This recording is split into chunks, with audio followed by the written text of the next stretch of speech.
Olá, este é o oitavo módulo do projeto Gaine Filibata, Filosofia em Território Virtual. Este módulo é conduzido pelo professor da Universidade Federal de Alagoas, Fernando Monegalha, e tem como tema subjetividade em Bergson.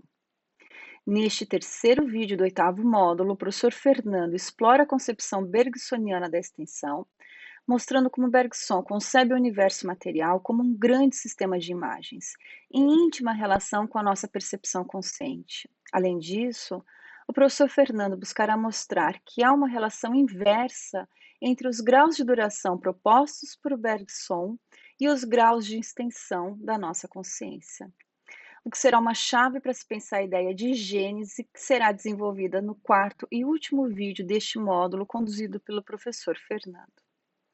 Espero que vocês gostem desse vídeo. Não deixem de seguir nossas redes sociais, nosso Twitter, Instagram e Facebook, e de se inscrever no nosso canal no YouTube. E com a palavra, o professor Fernando Monegalha.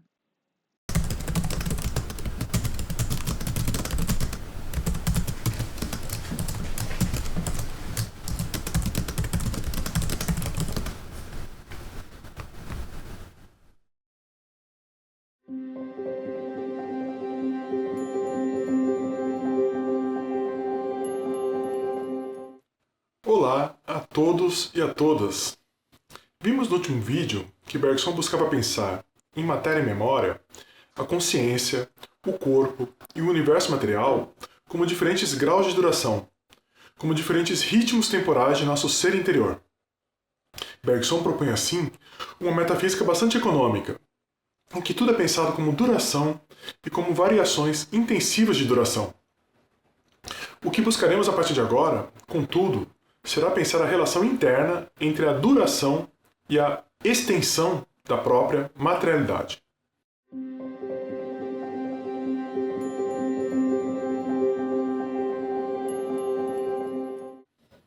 Não seria exagero afirmar que, desde o século XVII, por influência do filósofo René Descartes, a consciência se encontra, de certo modo, aprisionada num claustro de representações inextensas. Descartes, com efeito, muitas vezes apontou para o caráter inextenso de nossas percepções, lembranças, imaginações e outros atos mentais como um caráter distintivo da substância pensante. Enquanto o corpo e o universo ao seu redor tinham para ele um caráter claramente extenso, nossos pensamentos deveriam ser marcados pela mais rigorosa e insuperável inextensão.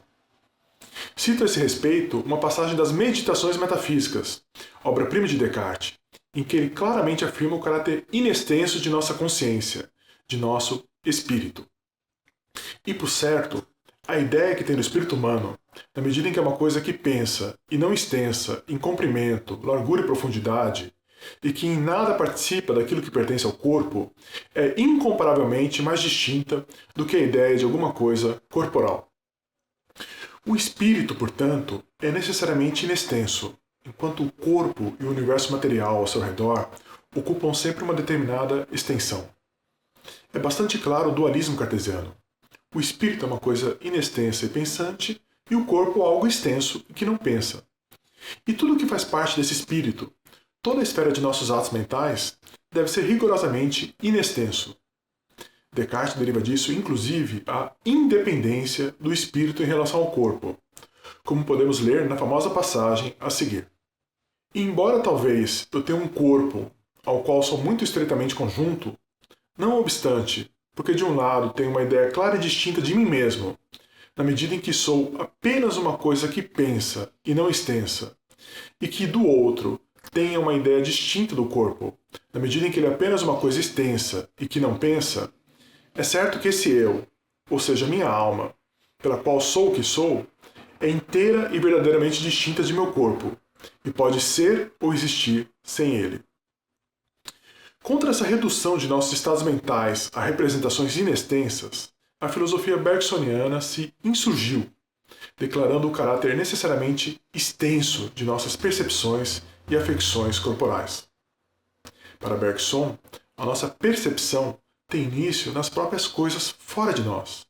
Ela alastra-se por tudo aquilo que nosso corpo atinge.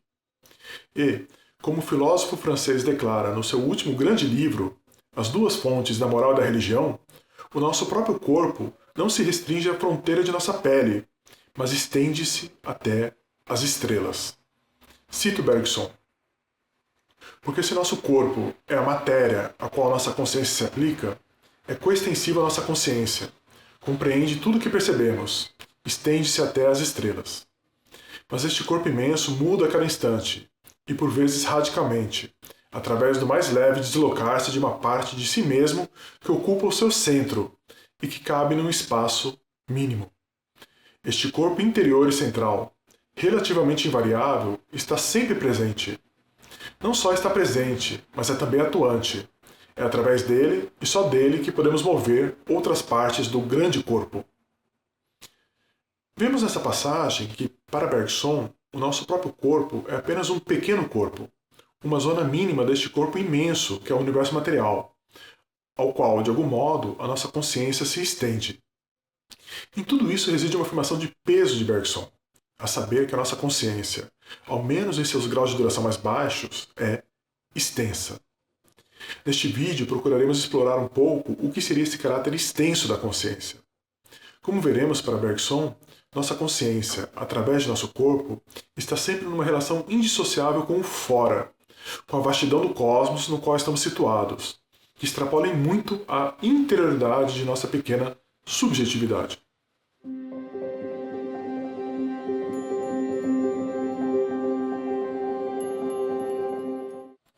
O nosso corpo é extenso, eis a mais trivial das verdades.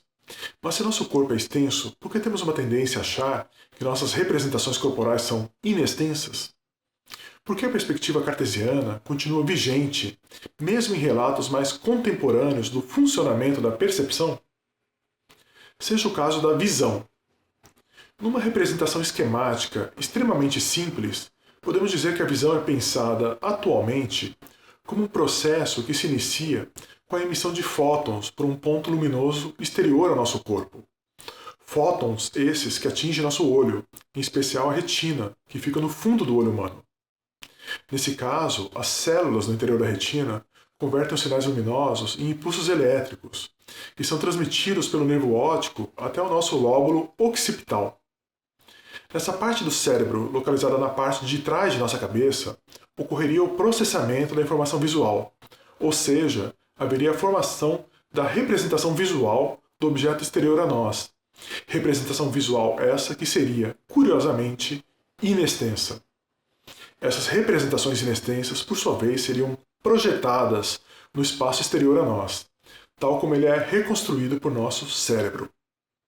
Por mais distante que essa representação do processo visual esteja da perspectiva cartesiana, é curioso ver como ela se apoia num dos aspectos-chave da doutrina de Descartes, a saber, na ideia de que todas as nossas representações mentais são de algum modo inextensas. Será exatamente contra essa visão representacionista e inextensiva da percepção, já vigente em sua época, que Bergson irá se defrontar. Seja um ponto P que emite luz fora de nós. Para um certo escândalo de sua época, mas também da nossa, Bergson irá dizer que a imagem do ponto P não é formada em nós, em algum lugar do lóbulo occipital de nosso cérebro, mas nele mesmo, no próprio ponto P. Isso se dá porque, para Bergson, o universo material é nele mesmo um grande sistema de imagens. Como diz a esse respeito Bergson, a matéria para nós é um conjunto de imagens. O que equivale a dizer que as imagens que pululam em nossa consciência têm início não em nosso corpo e nossa subjetividade, mas no próprio universo material.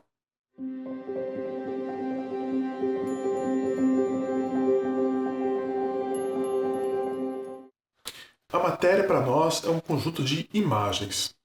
Essa tese célebre de Bergson encantou muitos comentadores, que viram no primeiro capítulo de Matéria e Memória uma espécie de auge do bergsonismo. Bento Prado Júnior afirmou que o universo bergsoniano era uma espécie de espetáculo sem espectador, condição de base para o aparecimento da própria consciência. De alguma maneira, podemos dizer que o sistema de imagens corresponde à ideia de um espetáculo sem espectador. Mais precisamente, ele é o lugar onde, tornando-se possível o espetáculo, criam-se, ao mesmo tempo, as condições de possibilidade de um espectador em geral. Deleuze, por sua vez, afirmou que Bergson viu o universo como plano de imanência, como cinema em si, um metacinema. Espetáculo sem espectador, plano de imanência, metacinema. Todas essas são formas de tentar exprimir a novidade da inversão bergsoniana. Mas, evidentemente, esses autores não se contentaram em tentar exprimir essa novidade por meio dessas expressões, mas dedicaram extensas análises ao significado efetivo desse conjunto de imagens proposto por Bergson. Voltemos, contudo, à frase inicialmente proposta por Bergson. A matéria para nós é um conjunto de imagens. Em princípio, essa frase parece chocar-se com os dados mais elementares do senso comum. Estaria Bergson propondo que existem imagens visuais vagando por aí, sem nenhum sujeito encarnado que as engendrasse? Não é esse, evidentemente, o caso. Mas, para compreendê-lo, é preciso se aprofundar um pouco mais no estatuto da imagem bergsoniana. A esse respeito, a continuação da frase que acabamos de ler pode nos ajudar a compreender melhor o que não é a imagem bergsoniana. A matéria para nós é um conjunto de imagens. E por imagem entendemos uma certa existência que é mais do que aquilo que o idealista chama uma representação, porém menos do que aquilo que o realista chama uma coisa. Uma existência situada a meio caminho entre a coisa e a representação. Vemos nessa passagem que Bergson claramente situa a imagem entre a coisa e a representação. A imagem não é coisa. Isso significa que a matéria não é algo completamente alienígena à consciência, como é a coisa do realista, uma existência completamente estranha ao pensamento. Não, deve haver uma certa permeabilidade entre a própria matéria e os nossos estados de consciência, alguma similitude entre eles, senão eu nunca chegaria a perceber a existência de um mundo exterior aos meus limites corporais. Por outro lado, a imagem não é representação. Isso é, uma existência puramente subjetiva e privada. Nesse sentido, a imagem material proposta por Bergson se diferencia das sensações visuais, auditivas, táteis, etc., que povoam o domínio de nossas consciências, embora esteja, como nós veremos, na própria base dessas sensações. Mas se a imagem não é coisa nem representação, o que é? Como nós vimos no vídeo passado, um dos aspectos fundamentais do universo material, pensado de um ponto de vista temporal, era constituir uma espécie de grau mínimo de duração. Nesse sentido, um dos aspectos da imagem bergsoniana é ser esse grau mínimo de duração, um grau de duração restrito ao presente mais pontual. Como nós vimos, era a partir desse grau zero de duração que despontavam as nossas sensações elementares, como a sensação de vermelho. Nesse sentido, a imagem bergsoniana é uma espécie de sensação em estado de crisálida, como ele pontua algumas vezes em matéria e memória. Ela seria essa mesma sensação diluída, repartida num número infinitamente maior de momentos. Essa mesma sensação vibrando, como dizíamos, no interior de sua crisálida. Vemos que a imagem bergsoniana é a matéria enquanto investida de uma duração mínima, o que a torna algo fluido em relação à consciência. Isso é a imagem pensada do ponto de vista de sua duração ínfima. Mas ao mesmo tempo em que o universo material é dotado de uma duração mínima, ele também é a extensão máxima de nosso ser imanente. Como pontuamos antes, o universo é para Bergson uma espécie de corpo imenso, no qual o nosso pequeno corpo está inserido. Isso significa dizer que, para Bergson, nossa consciência não se restringe aos limites de nosso corpo, mas se estende aos confins do universo. Ela vai até as estrelas.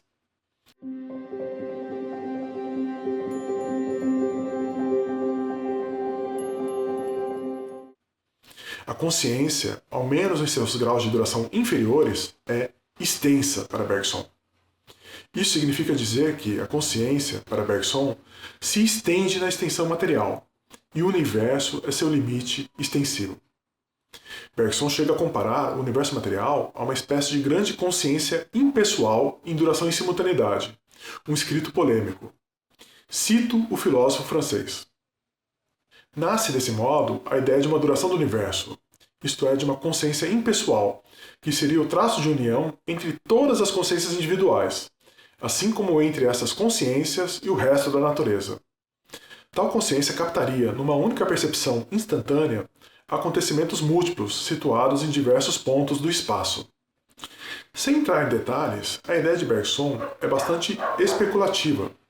O universo é uma espécie de grande consciência neutralizada, o limite extensivo de nosso ser imanente. Nós apreendemos, de algum modo, essa duração mínima, assim como partes dessa extensão do universo material. Tal apreensão corresponde à parte pura de nossa percepção. Aquilo que seria a nossa percepção se pudéssemos prescindir de todos os elementos corporais e espirituais que se ajuntam a ela. Se pudéssemos ter essa percepção pura, essa apreensão imediata do universo material, apreenderíamos os objetos antes neles mesmos do que em nós. No caso de nosso exemplo precedente do ponto P, isso significa dizer que apreenderíamos o ponto P primeiramente nele mesmo do que em nós. Isso seria a percepção pura, aquela percepção que teríamos se pudéssemos prescindir dos elementos da percepção relativos ao nosso corpo e ao nosso espírito, para ficarmos somente com essa apreensão da extensão do universo. Esse, contudo, não é o caso para Bergson. A nossa percepção é sempre um misto da percepção pura com os elementos que a ela são acrescidos para o nosso corpo, sob a forma das afecções corporais. Exemplos de afecções corporais são a dor e o prazer para Bergson, mas não apenas. Toda a apreensão interna que nós temos dos limites de nosso corpo é uma afecção para Bergson. O filósofo francês chega a dizer em Matéria e Memória que a afecção é uma impureza que se mescla à percepção em seu estado puro. Seja como for, é a afecção que permite a Bergson explicar um certo caráter subjetivo da percepção. De direito, a percepção é objetiva, ela está nas próprias coisas, ela se estende pela vastidão do cosmos, mas de fato, ela parece estar em nós, se produzir apenas nos limites de nosso corpo. A própria afecção, entretanto, não é inextensível para Bergson, mas se estende pelos limites de nosso corpo. Quando eu sinto uma picada de injeção em meu braço, é no meu braço que eu sinto a dor se produzindo, e não em outro lugar.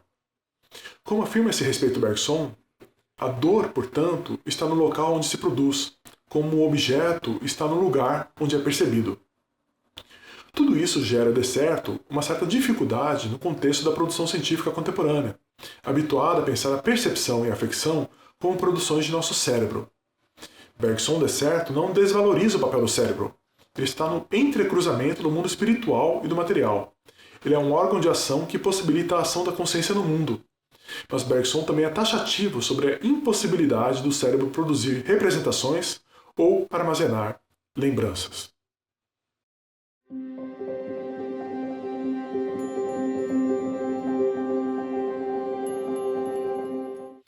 Por fim, temos a parte propriamente espiritual da percepção, que é a memória.